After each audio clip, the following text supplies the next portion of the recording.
Hi everybody, and welcome to Weight Loss Wednesday. I'm Chef AJ, the creator of the Ultimate Weight Loss Program, and this is where I show you recipes from my book, The Secrets to Ultimate Weight Loss, to help you achieve healthy, permanent, and sustainable weight loss. Today I'm going to be doing a recipe from page 180, my red lentil chili.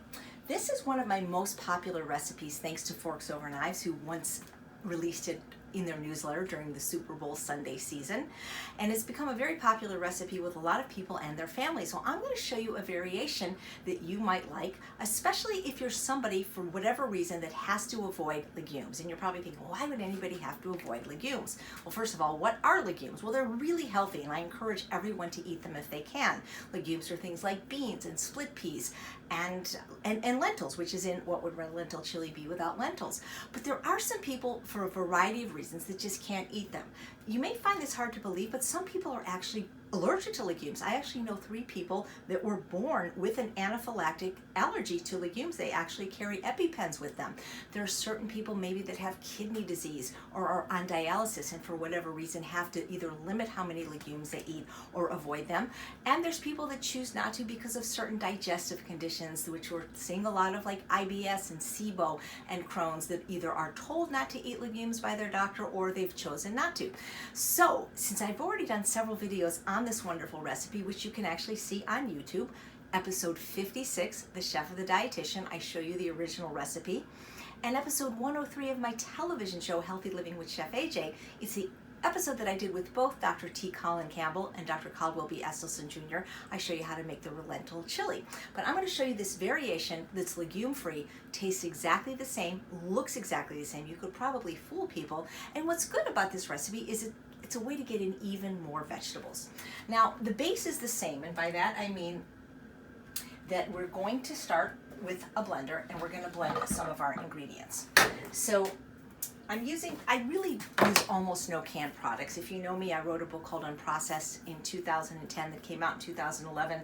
The only thing I use in a can are salt-free beans, canned tomatoes, products that are salt-free. These are the fire-roasted ones from Muir Glen in a BPA-free can. You can also get tomatoes in jars or use fresh tomatoes. I still use salt-free tomato paste in a can, and I use a salt-free mustard, and that's pretty much it. But I left it in the can because I wanted to show you this really cool can opener. I know if you're familiar with my work, you've seen me use it before, but it's from Tupperware, and again, you don't have to buy Tupperware, but I really recommend you buy this kind of a can opener because what's really cool about it is it doesn't have any sharp edges. When I was a volunteer culinary instructor at the Braille Institute, we use these kind of can openers because it's just too easy for blind people to cut themselves on a can. What this can opener does is it just kind of lifts it off instead of cutting into the can, and you can see that there are absolutely no sharp edges, and you can actually reuse the can like this if you want to hide your jewels in them and then things like that. But it's a really cool type of can opener. It's very friendly to any animals that may end up in your trash. They won't cut their tongue, and if any kind of rodents are pooping on the cans in the store, well, when you use a regular can opener, it's going into the can. So this is a really hygienic can opener. So I'm using 1 can, 14.5 ounce of the fire roasted. If you can't find fire roasted, you can use regular. These just have a little bit more flavor, and you can find them pretty easily online at some of those stores like Vitacost or Thrive, or even on Amazon. And then I'm going to add my vegetables. So actually, I forgot to cut my onion up. How do you like that? I'm not gonna blend my onion, but I've got my garlic, I've got my bell pepper, and I am going to be using dates in this recipe. The original recipe called for a few dates to balance the sweetness from the tomato products, but if dates are a trigger for you, when in doubt, leave them out. Make sure they're pitted. What you can do is go to the bulk section and just buy 4 or 5 dates for this recipe. A lot of people make it without the dates, like it better. Some people have used a little piece of carrot or apple for sweetness. Choice is yours. And then my apple cider vinegar. And I am just going to blend this into a puree.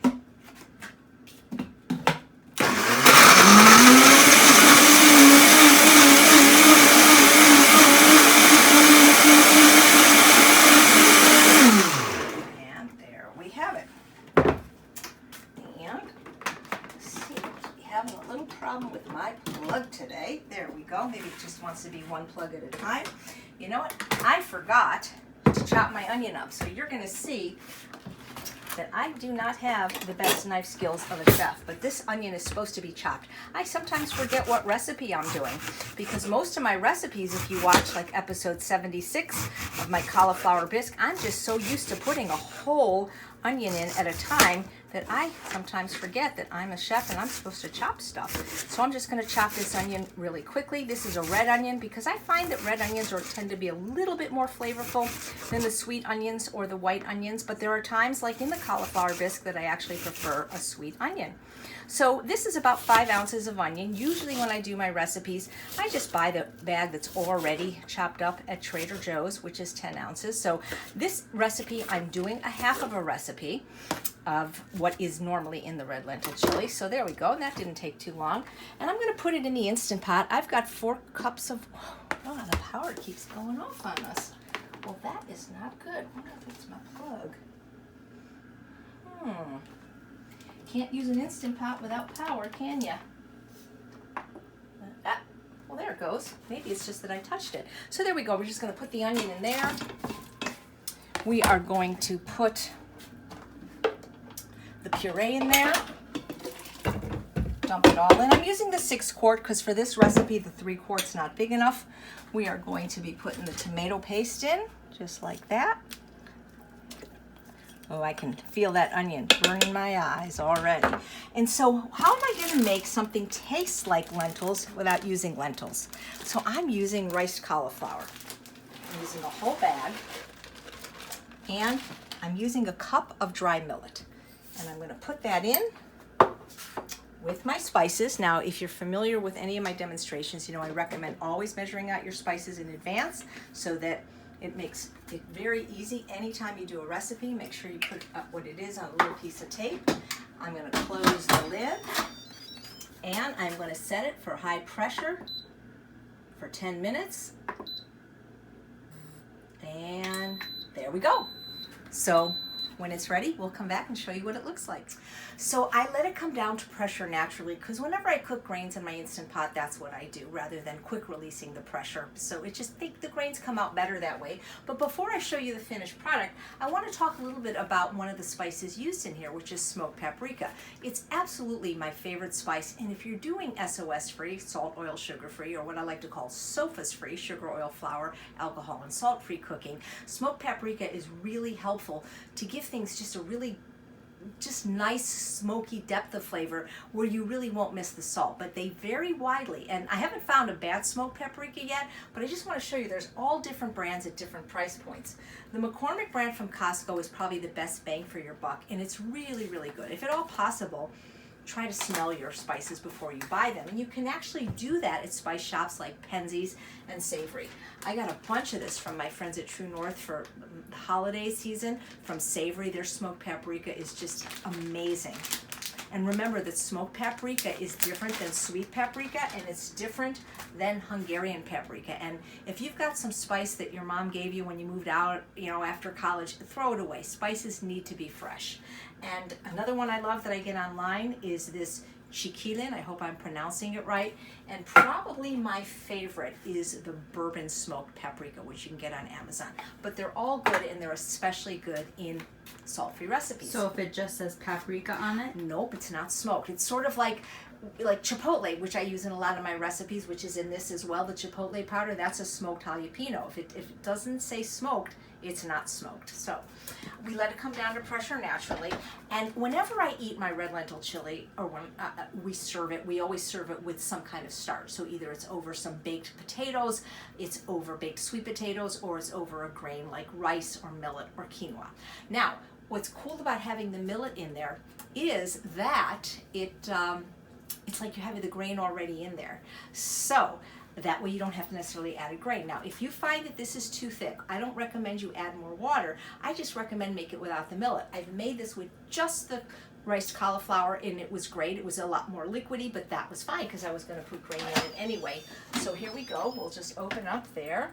And this, I wish you guys could smell this because it smells amazing, and it has the exact same flavor of the red lentil chili. Now, if you watch my friend Will and Faith Scott's channel, Get to the Root, they showed how to make smoked carrot dogs for their kids. This would be incredible over it. So there we go. We have a nice big bowl. I wish I had some green scallions to sprinkle on top just for color, but I am going to sprinkle the Enlightened Faux Parmesan, which I showed you in episode 77 where I made the mushroom chili. So there you have it, a legume-free chili. It's my red lentil chili from page 180, made without legumes, but every bit as tasty. So thanks so much for watching another episode of Weight Loss Wednesday. I'm Chef AJ, and I make healthy taste delicious so that you can have both the health and the body you so richly deserve. Thanks, everyone.